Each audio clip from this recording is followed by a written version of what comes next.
All right, everybody. On this episode, we're gearing up for Game 7, going through how that feels, how we got to this moment, what we're thankful for, and we reminisce on Dominic Moore.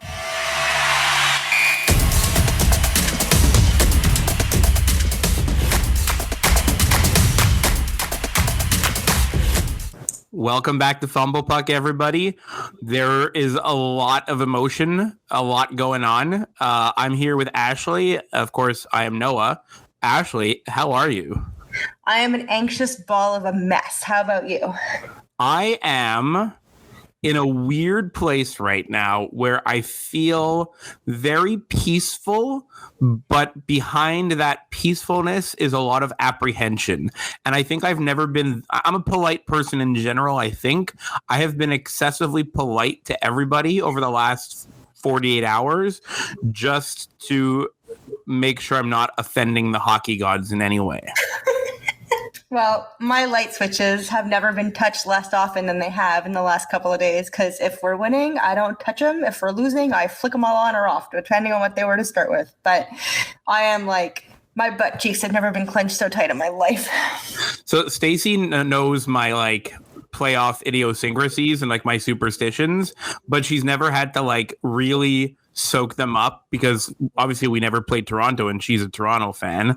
So I think I've gotten a couple of well-deserved weird looks from her because we'll be talking while watching the game and I'll just stop to knock on wood. And, and it's funny because in no aspect of my life am I superstitious like that. But when it comes to hockey, I don't know why. I just feel like there's this spiritual connection to the team that I have to maintain, I feel the same way. I'm also not superstitious in any way, shape, or form. And I was talking to someone today. I think I was getting my nails done. Is that when I had the conversation? I was talking to someone, and I just kept knocking the table. I was knocking wood, and they're looking at me, and I'm like, dude, I can't talk hockey. I have to knock. No, it was at lunch. I was eating lunch, and that's what it was. What did you have for lunch? I had craft dinner because my stomach was so upset from last night. What kind of craft dinner do you go for? Just OG traditional? So I either do the OG traditional, I do the Annie's, or my favorite, but I didn't have it today. Today I had the OG, but my favorite is the President's Choice White Cheddar. It's delicious. President's Choice White Cheddar. I will try that out because I'm always down to try new craft dinner mac and cheese iterations. And I would not normally try President's Choice brand without a referral. So that's a referral. I've been eating it for years. I love it. It's the best one. I tried the Cracker Barrel one. I did not like it. It tasted like Velveeta, what's it called? Cheese. Cheese whiz. Yeah, it was disgusting. I spat it out. I didn't eat that. Do you ever try the Annie's? Annie's is good. I have tried Annie's. It's rice noodles, right? It's pretty good. No, the one I get is normal noodles. Oh, maybe it's not rice noodles. I could be wrong. But I feel like there's something about Annie's that's healthy. Yeah, it's organic. All right. And I'm not an organic. What is your process for making craft dinner? People put stuff in different orders. What's your process? I didn't know there was a right or wrong. I didn't know there was a process, but I do the noodles, obviously. Yep. Then I drain them and then I put them back into the pot, and I don't put the pot back on the burner because it usually burns. Yep. So now I put it next to the burner and I put butter in and let the butter melt, and I stir it around. Mm-hmm. Then I put the cheese on top, and then I take milk and I put 1 or 2 spoonfuls of milk in and mix it all up. 1 or 2 spoonfuls of milk only. Yeah, I don't like soup. I like craft dinner soup. Although my best friend's father once did that. He made craft dinner soup. It was revolting. And she made fun of him for years about it. Yeah, it wasn't on purpose. He didn't know what he was doing. I think he put in half a thing of milk. It was kind of funny. But I put 1 or 2 spoonfuls of milk, sometimes 3 if it's not dissolving the cheese properly. However, I've also in the past, I used to put the milk, the cheese, and the butter all at the bottom and then put the noodles on top and mix it that way. Yeah, so that's the thing. There's different ways, right? Yeah, that's the lazy way. I like my way though now. As I gotten older and still oddly eat craft dinner, not often. It kills my blood sugar. My blood went up to 17 after I ate it. But it was oddly, bagels do that to me too now. So I'm trying to figure out if I want something very quick. I usually just go for alphagetti, but because my stomach was upset, I was like, I'm going to avoid the tomatoes today. I make my Kraft dinner almost exactly the same way. I put a little bit more milk. I probably like half a cup, like nothing crazy, but just like a little bit more. And sometimes I don't put butter. It depends on the day and what type of Kraft dinner it is. Sometimes I'll put butter, sometimes I won't.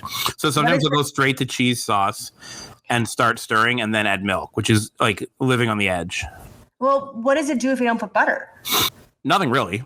Oh, okay. Because the butter, I don't know what the butter even does. It's just what you're supposed to do as per the instructions on the box, right? So like there's some moisture still in the noodles, even if you drain them. So like it starts the process of the cheese like right away. You know, it's good. Yeah, well, I hope you all let us know your Kraft dinner recipes, people. Just please tell me you don't put ketchup. I will put ketchup on my Kraft dinner once every like 10 times and only a little bit on only part of the bowl. Like I don't want the entire thing ketchuped, but every once in a while I'll appreciate a little bit of ketchup. No, that ruins it. Oh, why? Well, so like I'm a big fan of like I'll always try different things. Like I'll always try new things. So when I was a kid, we really didn't have Kraft dinner a lot in my house. Like we were more of a Chef Boyardee family, and like props to my parents for making that decision because Chef Boyardee is the best. Spaghettios are better, but you can't get them in Canada. But Alphagetti is my jam. I love it. Spaghettios you can get in Ontario.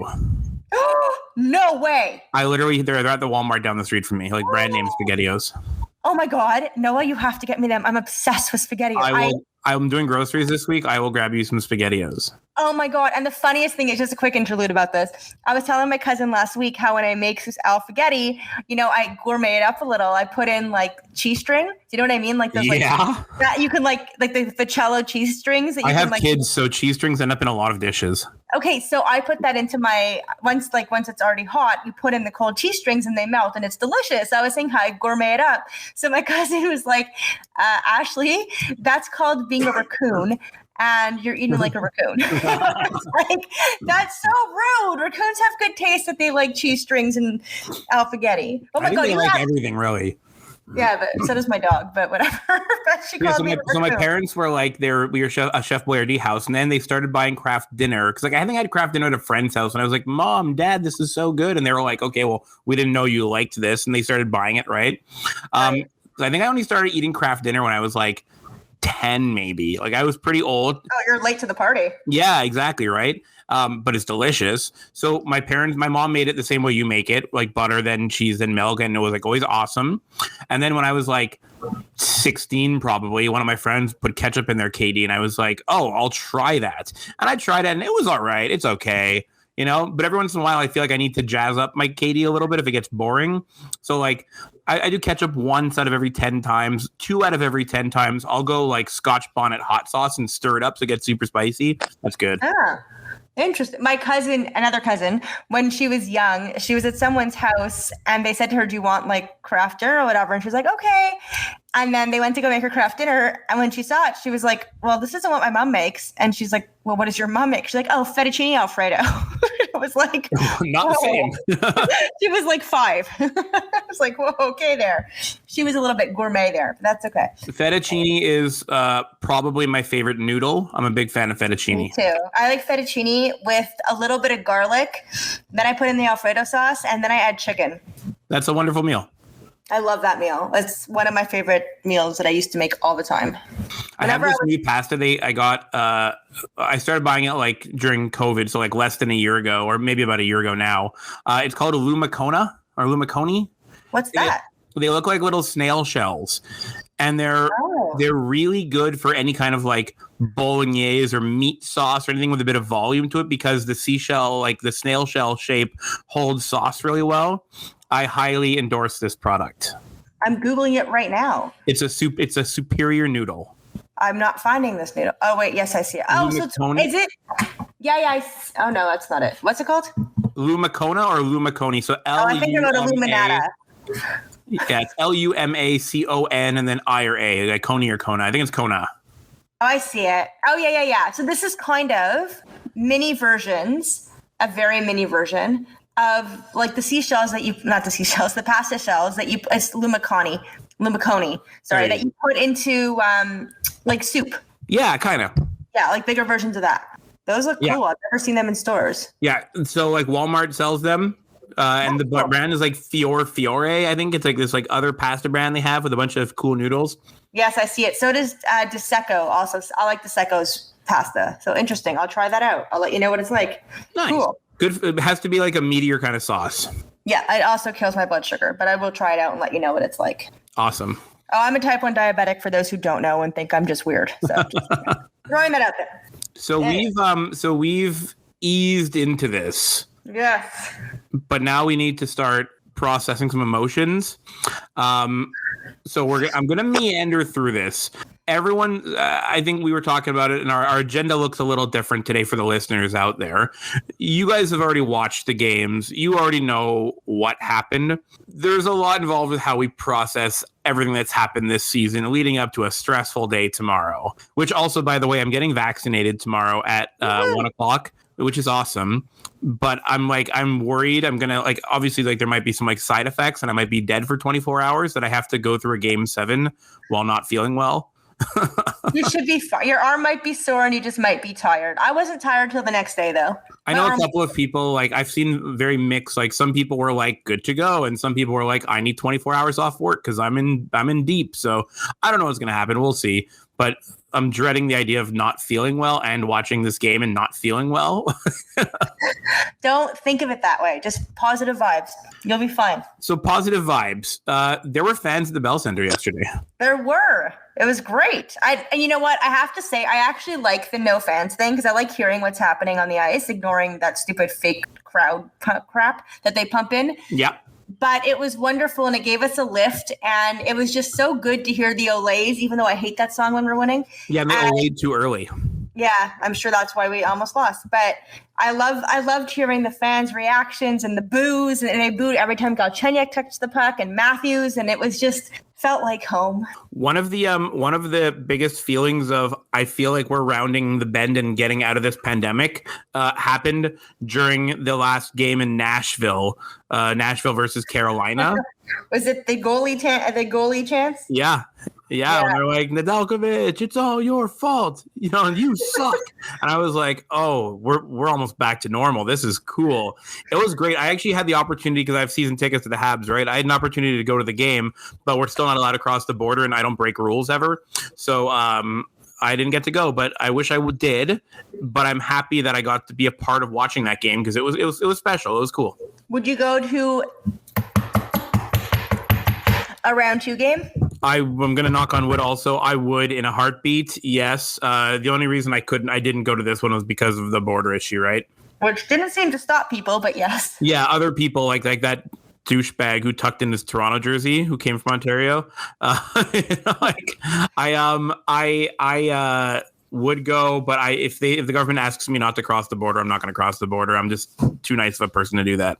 I feel the same way. I also wonder, though, they said that somebody paid $9,300 for a ticket. Yeah, a lot of people were trying to give the Habs flack for the ticket pricing, but I can tell you because I saw it with my own eyes. It wasn't them. The tickets were not more than $350. I think the most expensive was $390 or something like that, and that was center ice reds. And the average tickets in the whites were $150. No, this was literally somebody bought it off a third-party selling, scalpers. Yeah, for $9,300. I hope it was a Leaf fan. But I do have a question for you. Were you able to choose where you sat, or because you have tickets in, let's say, the Blues, you have to sit in the Blues? How did that work? We had the option to choose. Okay, cool. Yeah, so and we didn't buy tickets to resell. We just didn't go. We were just, and there was a lot of traffic getting into the site. I don't even know if we ended up getting through to the site to actually buy them, but we did not. So it is what it is. I really don't like the people that resold. To be honest, they should have donated those tickets to people who are frontline workers or. You know what the worst part about the resell is? What? That's the only reason there are Leafs fans in our arena. I know. They should seriously take away those people's season tickets. They shouldn't be allowed to do that. It made me angry. Yeah. I don't agree with it. But anyways, whatever. So we have a lot to go through emotionally. Okay. Yeah. I want to go on a little journey through the season with you and ask you how you felt at each stage. So the first 10 games of the season, we were dominant, right? How'd you feel? What were you feeling in terms of our prospects for this year? I was like, oh my God, we're actually legit good. We're going to be amazing. I'm so excited. Look at us go. We're on a run. I was hesitant, but I was a hesitant excitement kind of feeling. Yeah, like when Chris Johnson from Sportsnet said Montreal's a juggernaut, we were like, oh my God, even Toronto's giving us validation, right? Like, this is so cool. Which is so rare. Yes. Now, like, we got a little smug. We're like, Bergevin is GM of the year, you know? Exactly. At what point did you start doubting Montreal's season? At what point did you start to be like, oh, maybe I was wrong? Oh, God. It was before Julian was fired. Okay. When we started to go on those skids, I was like, oh, this isn't good. Like, what's happening? Like, why aren't we playing the way we did play in the first 10 games of the season? Like, I wasn't getting it. I'm like, what did we change? Is it the schedule? I mean, not much has changed that much yet. And then once we went into that COVID break after then, I was like, oh my God, we're a disaster. But again, we played the most games in the entire league in those 50 days or 40 something, whatever it was. Like, it was insane. So that's when I really was like, oh. But I knew it wasn't because they weren't trying. I just felt like they were too overwhelmed by the schedule. And I'm not trying to give them an excuse, but like the coaching wasn't jiving. Everything just fell apart, like in one like fell swoop. You know what I mean? I think that's important that you pointed out you didn't doubt their effort. I really think the effort critique doesn't hold water with this team. They try hard, right? Like they push and they don't always execute, but it's not from a lack of effort that they don't execute. No, I just think that we have, you know what's really interesting is we're kind of seeing the same rhythm during the 7-game series that we saw during the season. I think you're right. I get what you're saying. Yeah, totally. Yeah, like we started off with a bang and then we kind of went like, and now we're like gaining momentum again. And I'm really hoping third game's the charm and that we can like get there. So we're just going to be knocking wood I'm going to put in like knocking wood sound effects, like the whole show. I just feel like that's kind of, I don't know, like, yeah. So when we found out that we were going to be playing Toronto, where did your heart go then? I would have preferred Edmonton. Not because I don't think we can beat Toronto. I think we can. I chose the Habs. I chose them in 6. My bad. Whoops. But I don't. You know what? It's really interesting. I absolutely cannot stand how biased the media is. Like, the media makes me hate Toronto even more than anything else does because they're so pro-Toronto. Even today, my mom and I were watching a video. While she was watching a video, I was just in the room. And they were talking about what Toronto has to do and Toronto this and Toronto that. And it's on TSN. Like, it's not Toronto Sports Network. I know they think they are, but it's not. And it's not Sportsleaf. It's Sportsnet. It's all about Canada. It's not just about Toronto. And like, even there's that clip, I don't know if you saw it, of the 5 different sounds of the Habs scoring the goal last night. Yes. Sportsnet sounds dejected. The freaking American network sounds happier. The Punjabi network is like thrilled for us. TSN. Yo, he's great, huh? He is. TSN 690 is obviously happy for us. TVA is happy for us. And even Fan 590 or 560, whatever their affiliation is there, they even sounded happier besides the long thought. Like, stop and think to see who scored the goal. But like, it's so dejecting to listen to these people. It's like, oh my God, Marner has a shot. Oh, he shot. I wonder how much, if at all, because I don't know how much that plays into the Habs in the locker room. So, like, you know, that picture that went around last year that's going on this year, it's the Sportsnet predictions and they cross off names as the predictions are wrong. It's a bloodbath right now. I love it. Yeah. Do you think? Yeah, the only person still left is friend of the show, Eric Engels. Yeah, exactly. Yeah.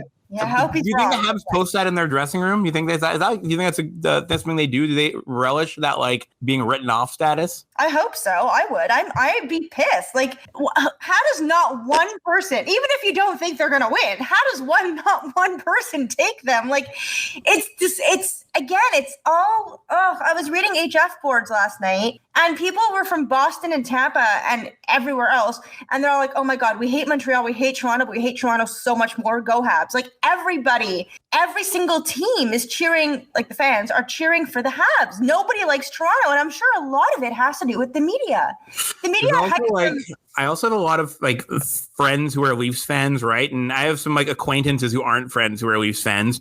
You know, I have been like, and like, so one of the reasons why I've been dreading the concept of a Montreal-Toronto matchup for 15 years is because I would have trouble stomaching the reaction if people lose. Like when Montreal wins a playoff series, I really don't throw it in people's faces. I'm not that kind of a sports fan. I don't feel the need to go like, you suck, you know? Me neither, yeah. I'm going to get a lot of that, like, if something goes wrong, you know? I just don't have time for it. I really don't want to have to live that.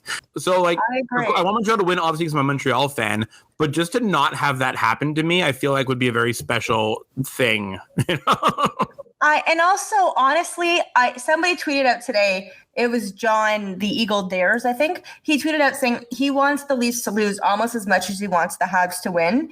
And I'm almost at the point where I want the Leafs to lose more than I want the Habs to win, just because to shut the media up. It is nothing. So I'm not crossing that line because that's bad hockey karma. So I won't cross that line yet. I'm not, but I'm just saying, like, I want us to win, and I don't want to have just to say to like the media, like, screw you, man. Like, it makes me so angry how biased they are. And Bieksa, what happened with him? I mean, Kelly Rudy, we expect it, but Bieksa, like, when they're talking about the Habs, it's like they're like being like held at gunpoint. Like, it's crazy. Well, it's not that they're held at gunpoint. It's that they grew up Leafs fans, right? And they just can't help it, kind of, you know? Okay, but you're supposed to be commentators and unbiased. So, like, Bieksa from Grimsby, he's a total Leafs homer. Clearly, but also, doesn't he have like the worst hockey player accent you've ever heard in your entire life?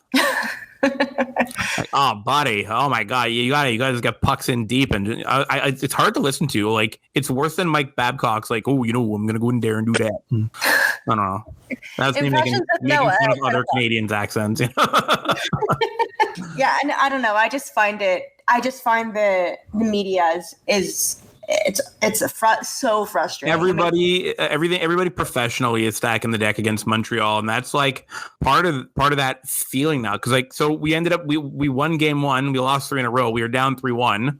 Like, when we hit that point, I was in a really weird place emotionally where you want to cheer for the team, but you're almost like, there's like a shitstorm that's coming my way, and I need to be ready for it. And I don't know what it is, but we won 2 games in a row and we're going to game 7. And I feel like it almost feels like a spiritual achievement that like something was working in our, to help us get there. That Team Chaos's planning was in effect, you know? You know what? I was saying to my parents earlier today, I am really proud of this team, not the coaching and management, but the actual players for what they were able to accomplish, win or lose. I think they really did what they could. I think Carey Price has to steal the game tomorrow. Not that we're not capable or competent enough to win it. I want him to have a phenomenal game, and I want them to, again, I want us to win so bad. And you know me, I'm usually pro tank because I want the pick, like, especially but when we're in the playoffs, I want us to win. And I very much want us to win, and just the thought of it makes me like so anxious. Like, you can't see me, but I'm like clenching my whole body again. Like, I'm just a clenched mess. But I'm just so nervous because I don't know. I don't know. It's very. I think that's the right kind of emotion right now, because you and I and a lot of people, we've spent a lot of time this season criticizing, challenging the Canadians and what they're doing, from management down to players, right?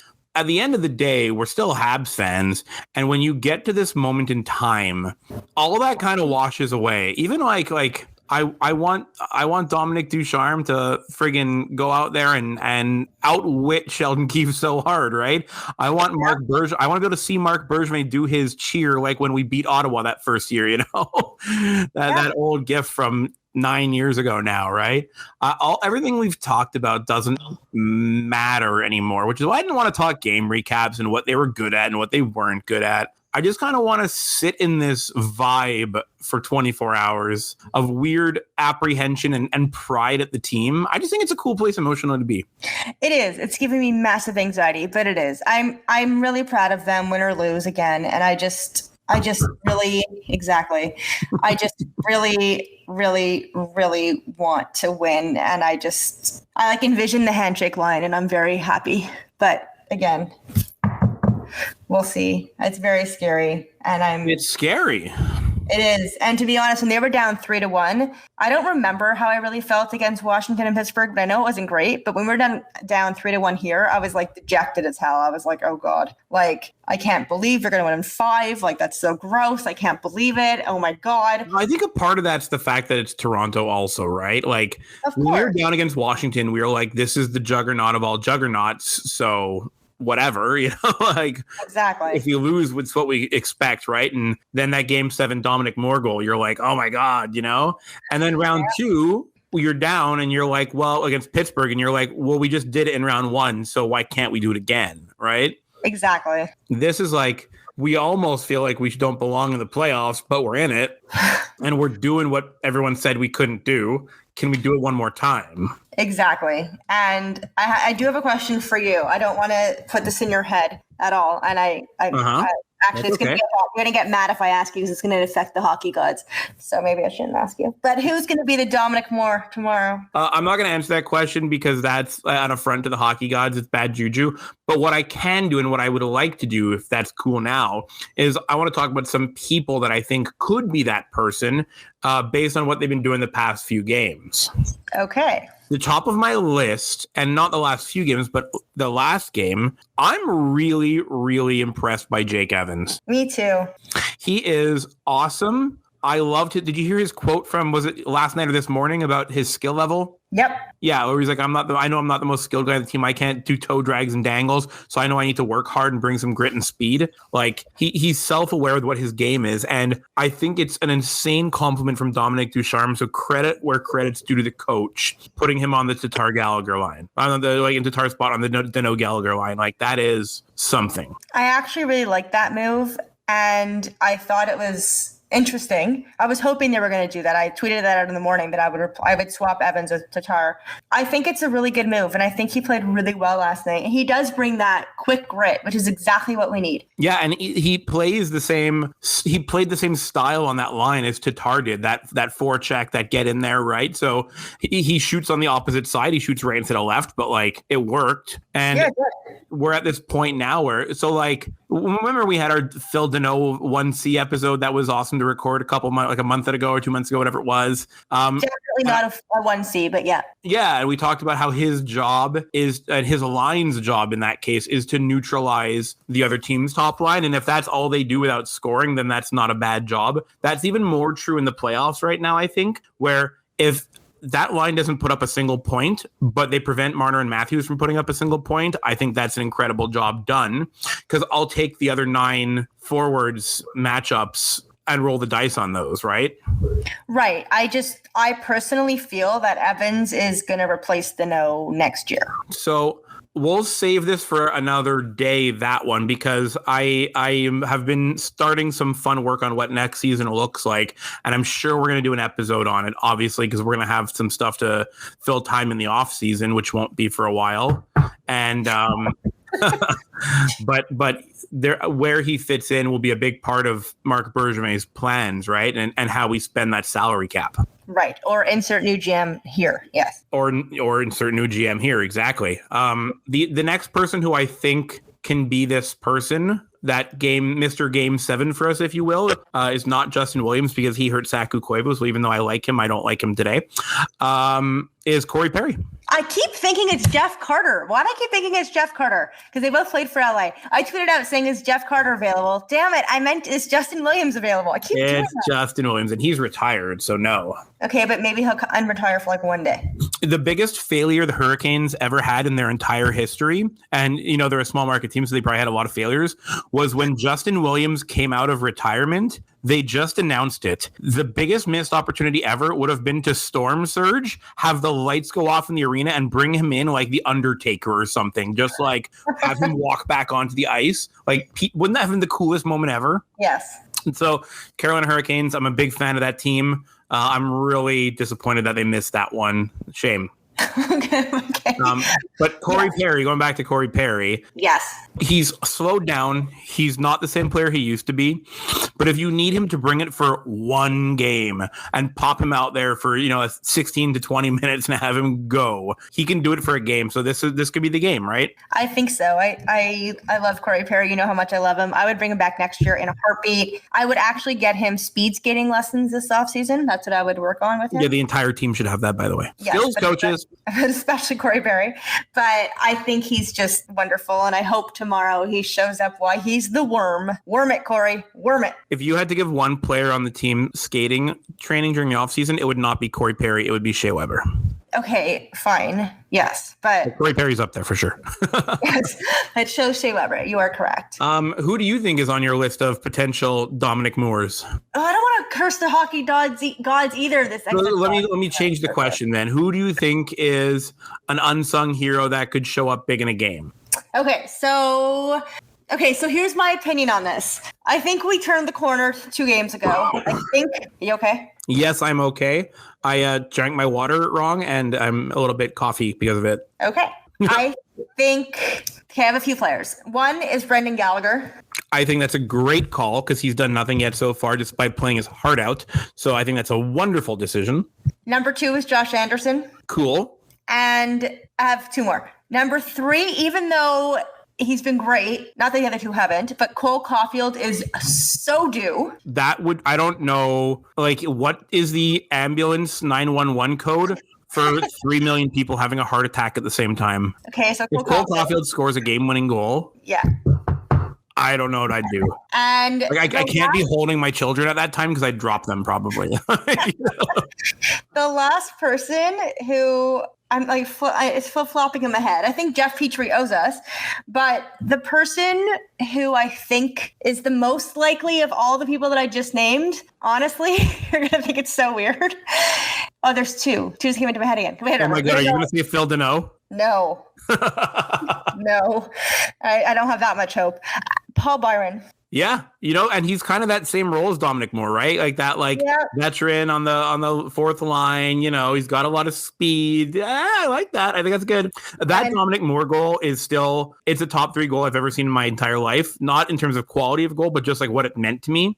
It's that one. It's the PK Subban penalty box one. Yeah, penalty box goal, and it's the Sidney Crosby gold medal goal. Yeah, I was at the game when PK Subban came out of the box, and I saw he was right in front of my eyes, and I was like, "Oh my God, he's going to score!" And then he did, because you can see it coming.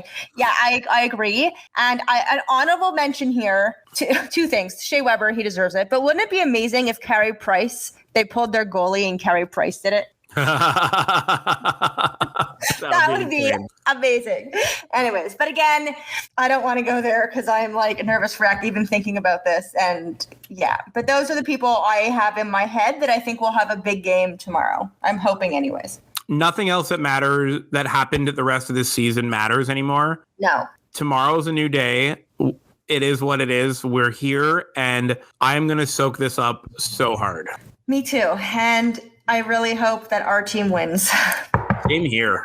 And speaking of winning, we are the only series that is not yet decided. We're going to swing around the league quickly and recap the first round, which is done. I'm 6 or 7 of those, by the way. I only got 1 wrong. Which one did you get wrong? I wishfully took Florida over Tampa. Right. So Battle of Florida, the Cats put on a show. Tampa Bay is still Tampa Bay.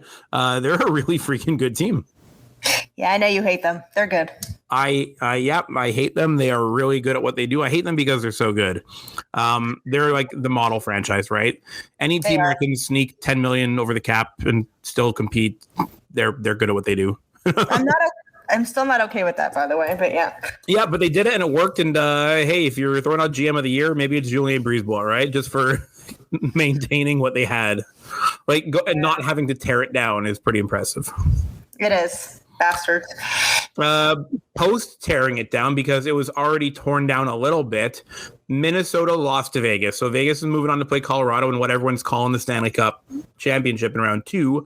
But there's a bright future for Minnesota there. They put on a show. Taking that to Game 7 is huge. Colorado's currently up 4-0, by the way, in the second period. That is good. I called that. I mean, too. I like both those teams. I don't think I'd be upset either way. But Vegas got exposed against Minnesota, right? So they're limping in. They are. They really are. I watched quite a few of those games, and I was quite surprised at how not impressed I was with Vegas. So Minnesota's obviously got Kaprizov, who's gonna win the Calder in a landslide, but they've got Marco Rossi, who's cleared to skate again. He's good to start training now after a year of fighting COVID, and they got Matthew Boldy coming up. So they have like a top pair, like a top line of young kids in the works. It's so cool. It is. It's great. They're going to be fun for a long time. Yeah, so like if you wanted to hop on the Minnesota Wild bandwagon, you're a little late. The train's starting to leave the station, but you wouldn't be called a full bandwagoner if you hopped on now because they're going to get better. Yeah, no, for sure. They're fun. Canes versus Preds. I can't help but feeling since the Hurricanes won and we assumed they would, and it took a little longer than we thought, but I still don't know if the energy was worth it for the Predators or if they should have just sold at the trade deadline. Yeah. I don't know. I actually was surprised that series took so long. Not surprised by the outcome. I don't know. Do you think the Preds are done? I think they've been done since they got rid of Subban, honestly, because there was something about the balance of that team that just didn't work. And I know like people talk about PK in the locker room and the team doesn't like him. Whatever, I don't care. I still like him. I think he's cool. But their top two centers get paid $16 million to not do anything. Like, it's really bad. So a team that's aging, that's top heavy in terms of salary, but not in terms of production. Like they have Luke Kunin and they have Philip Forsberg and they got Yossi and Ellis. And that's really it. Who else have they got, right? So I think it's time for them to face the music. But that being said, David Poyle has been their only GM. I don't know, right? Like at some point in time, they need a new voice in that room. Very funny pun with Nashville Face the Music. Anyways, okay. See what I did there? That was so intentional. Sure it was.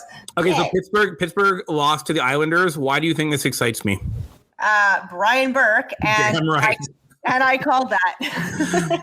So we've both read Brian Burke's book. For the listeners out there who haven't, it's a great read. I highly encourage you to read it. But he always says, I go through one season to evaluate what I've got, and then I make a big splash. He's like, I believe in making big splashes at the end of my first year. Well, it's the end of his first year. Time for a big splash. And number 87, numéro... Oh, shit. 87, Sidney Yeah, Crosby. like 87, Sidney Crosby. And that might be some wishful thinking, because I know Berkey wants to coach Sidney Crosby because he's mad he didn't get him in Anaheim. But Malkin, Letang, I think he's going to do something. I'll take Ginsel. Yeah, you don't trade that guy. Just saying. Brian Rust. I'm telling you, Brian Rust, possible. Not Brandon Prust. No, Brian Rust, not Brandon Prust. We don't want Brandon Prust on our team. Sorry. Washington versus Boston. Washington needs some big changes because what they have isn't working, clearly. Yikes. I'm not surprised that Washington lost that series. I told my friend who's a Caps fan that they would. And yeah, I'll take Oshie. They said they're all available. I've wanted Oshie for a very, very, very long time. No, Oshie's staying put, I think. He's got that no move clause, right? But do you think Kuznetsov is going to get traded? Would you take him? He apparently has a coke problem. Yes. Well, I mean, I'm not saying yes, like that's true. Like, disclaimer, we don't know this. But I hear he's got attitude, like behind the like off ice issues is what I'll say. I hear like that's the rumor, right? And like, yeah. You know, he got hit on COVID protocol once or twice. You know, like I don't know. He's got some issues to him, and he hasn't really been the guy he was before. So I probably would pass on him, right? He apparently has had one good season, and he's never reached that potential again. So I don't know. Yeah, we'll see. Quick tease of the second round: the New York Islanders versus the Boston Bruins. I'm cheering for the Boston Bruins on that one. I'm not necessarily cheering for them because, ew. However, I expect them to dominate the crap out of the Islanders. I also expect them to dominate the crap out of the Islanders, who are so overrated. Yeah, I kind of, if Black and Yellow starts playing in my car, I won't change the song. I like that song. Which Wiz Khalifa, I called, he was on The Masked Singer. He was a chameleon. Oh, really? Yeah. I called it from day one. I'm like, that's Wiz Khalifa. And it was. He went all the way to the finale, didn't win, but he made it to the finale. I rule. Who did win? Nick Lachey. Oh, he has such an amazing voice. He was on the show. Yeah, he was the piglet. I don't watch the show, but I adore Nick Lachey. Stacey nailed it from the start. She's like, that's so Nick Lachey. She's like, I've listened to enough boy bands in my life. I know who that is. And then the second place was Black Swan, who was JoJo. Oh, wait, the singer? Or the... Yeah. Oh, JoJo Levesque. She's great. Yeah, runner up. Oh, we got like legit singers this time. Yeah, no, that thing, like they all went far, right? It's hard to win when you're not an actual trained singer, you know? Yeah, no, for sure. Except for Wayne Brady. He's an amazing... No, he's a singer, man. He's done, he sings on everything. He's great. He is. He's so talented. Yeah, I was really happy when he won. Yeah, he's great. What was his costume? Oh, my God. I don't even remember anymore. Okay. I can't remember. It was a while ago. It was like 3 seasons ago. But the first winner was T-Pain. Okay, I remember that. Which is awesome because everyone's like, I didn't know you could actually sing. And he's like, yeah, I can. He's a fox. He was the fox. Yes, he was the fox, which everybody thought was Jamie Foxx because we're like, that would be too obvious. But I would expect Jamie Foxx to troll a little bit. One day, Jamie Foxx will be on the show. As a fox. Yeah, because he was a guest host. Maybe as a hound. Maybe as a hound. Interesting. Like the fox and the hound? I know. Okay. Okay, swinging back through the series, Avalanche whooped to the Blues. Jordan Binnington sucks. The Avalanche are now going on to play Vegas, which is cool. And then the Jets and the Oilers. People are trying to have this. Oh, you know what? That'd be a great fumble of the week moment. I'm going to talk about that in a bit about the Connor McDavid garbage people are saying. However, I have to say, Jets and Oilers, I am not surprised at all that the Jets swept. Not at all surprised. Why? I'm so surprised. I'm not at all. I called that. I told my mom the Jets are going to kick the butt in this series. Just watch. And I'm probably the only person who's not surprised that they swept. I knew they were going to sweep. I'm not surprised. I don't know. I just knew it. That's wild. I know Connor Hellebuck put on the Connor Hellebuck show, and that's a big deal, right? And what else is new? He's so good. He's the best goalie in the world right now. But he won't be tomorrow. I'm going to dive right into the fumble of the week then because that was our next topic anyways. I'm just going to say the fumble of the week is anybody on planet Earth who is saying Connor McDavid needs to have the Steve Yzerman conversation. I'm going to lose my mind if I hear someone say that to my face. I might punch them. It's stupid. What's the Steve Yzerman conversation? So Steve Yzerman was a hot shot playing for Detroit, right? Like he was all about putting up big numbers, like one of the all-time leading scorers in the NHL. And but he never won a cup. And then when he was like 28 years old, the GM was like, "Oh, you need to start growing up as a hockey player and being better and being more like a traditional hockey player and focus on defense." And then Yzerman turned into a 200-foot player and they won a couple Stanley Cups, right? Like they brought 3 Stanley Cups to Detroit in that era. Right. So people are saying the same with Connor McDavid. Connor McDavid needs to learn to be a better defensive player to take his team to the promised land the way Steve Yzerman did. Well, there's 2 things that story is missing. First is that Connor McDavid actually got really much better. Like he's adequate defensively this season. So he doesn't need to get better at that. The other thing is what they don't tell you about Steve Yzerman was, he changed the way he played the game, but they also added 7 Hall of Famers to the roster because there was no salary cap. Shut the hell up. Like, where's Connor McDavid's Brendan Shanahan, right? Well, where's his freaking Igor Larionov? Where is his freaking, like Nick Lidstrom, like the Russian 5? Like, come on, Well, I would gladly take Connor McDavid, number 97, on my team. The best take I heard on it, which is the one I will love, I believe it was Ryan Lambert from Puck Soup, but he works for EP Rinkside. He said that Connor McDavid should have the Steve Yzerman talk with his GM and be like, when are you going to start taking this seriously? It's true. It's ridiculous. Like, yeah. No, it's awful. It is. It really Anyways, is. that is the fumble of the week. Anyone who subscribes to the idea that McDavid is the problem in Edmonton, because he took a pay cut to play there right now. So, I'd take him any day he wants to come here. I'll take him. He should be making $17 million a year or whatever the max salary is. He should be making that, obviously. Speaking any of, dollar less than that is a bargain. Can we actually admit that Carey Price's $10.5 million salary is like underpaid right now for the way he's been playing? I don't know if that's true, and I'm knocking on wood a lot. That'll be a conversation for 48 hours from now. Okay. So I far. really hope he's underpaid for the next 24 hours. I agree. But I'm just saying he's been. I'm going to go, 30 hours just to be safe, in case we go to quintuple overtime. There's never been a Game 7 overtime in Montreal. Like in our fandom, like the last 20 years of watching the Habs, I don't think we've ever had a Game 7 overtime, right? I really hope there's not one tomorrow. Whatever happens, regulation, please. I cannot handle it. Oh, no, we did against Boston, didn't we, in like 2011? I was going to say that, but then we lost. Yeah, I remember I was at work and I'd finished my shift. I was working in Boisbriand at the time, and I sat down to watch that period. And when we lost, I got up and walked out of the building, and like I didn't even talk to him. I was like, "Fuck all this," and I just left. Okay. So yeah, we're not gonna talk about that. We're going in tomorrow, ready to rock. Okay, I have a comment. Yeah, we can't go into tomorrow unless you give us a hot or not. Okay, but I have a comment right before that. Okay. Okay, know what's really creeping me out? Being like a germaphobe to begin with, seeing all these arenas of people with no masks on because the CDC apparently decided you don't need a mask, which, whatever. Very scary. Have you noticed? Like, all these people without masks? So the United States has dropped mask mandates in a lot of states. Yeah. Which is that right or wrong? I don't know, right?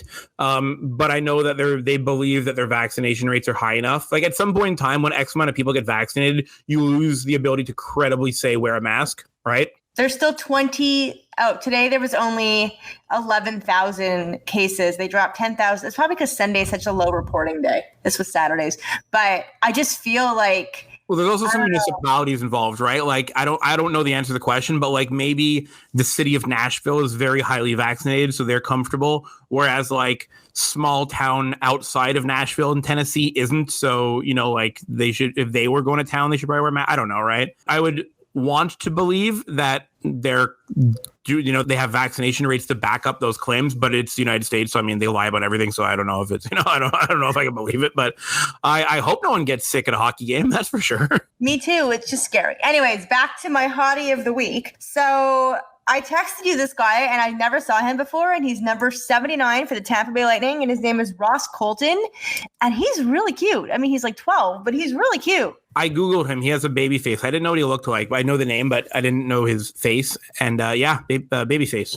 Yeah, he's cute. He's like a little cute boy. So he's not sure hot. He's sure cute. Okay, fine. He's sure cute. Yes. He's a cute Kanami. You know what's not cute? These mustaches and beards and stuff. Not cute. No, they're awful. The only facial, I think Carey Price's look right now is awesome, by the way. Like, he's got a little bit of the Pecanic vibe, but with his new haircut and the goatee, like, he looks like this, like, adult Carey Price, and that's the one look that I'm really okay with. He actually reminds you of, like, a Disney villain, but I'm okay with it.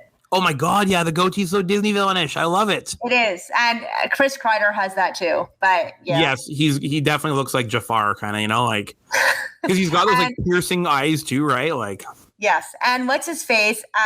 Nylander looks like Lord Farquaad. I'll say that forever. It's hilarious. I love it. I told that to Stacey the other day. She laughed. Yeah, okay, good. Perfect. Okay, so our wrap up, I just want to know from you, positive vibes only, what are you most thankful for this season with the Montreal Canadiens? That hockey was actually played. I'm thankful that we were able to focus our attention on hockey games and that we actually had games to watch and we had a team to watch and that they were being safe and careful. And minus that 1 week, we had hockey to enjoy. That's what I'm most thankful for. There is nothing I could say to top that. That was an amazing way to end this show. Thank you. And that wasn't even planned, people, but it's true. And that they put their players, they put themselves on the line for us. And I really am very grateful for that. So thank you. If anybody who knows anybody in the NHL is listening, thank you. Thank you for doing what you did and for allowing us to have, why am I getting like emotional? And for allowing us to have some sense of normalcy during this entire hellish year that we've had. So excited for tomorrow. It's Game 7. Everybody enjoy the show. You can follow us on all social media apps at Fumble Puck Pod, except on Facebook where it's Fumble Puck Podcast. We don't really post much, but we will. So stay tuned. You can follow us and subscribe to us on our podcast apps. We're available, we think, on all of them. If not, please let us know. If you want to be a guest on the show, send us an email, send us a text, do whatever you want, a DM, whatever, reach out to us. Ashley at FumblePuckPod and Noah.com and Noah at FumblePuckPod.com. And as always, be safe. Go Habs, go. Let's do this. Go Habs, go. My knuckles hurt from knocking so much.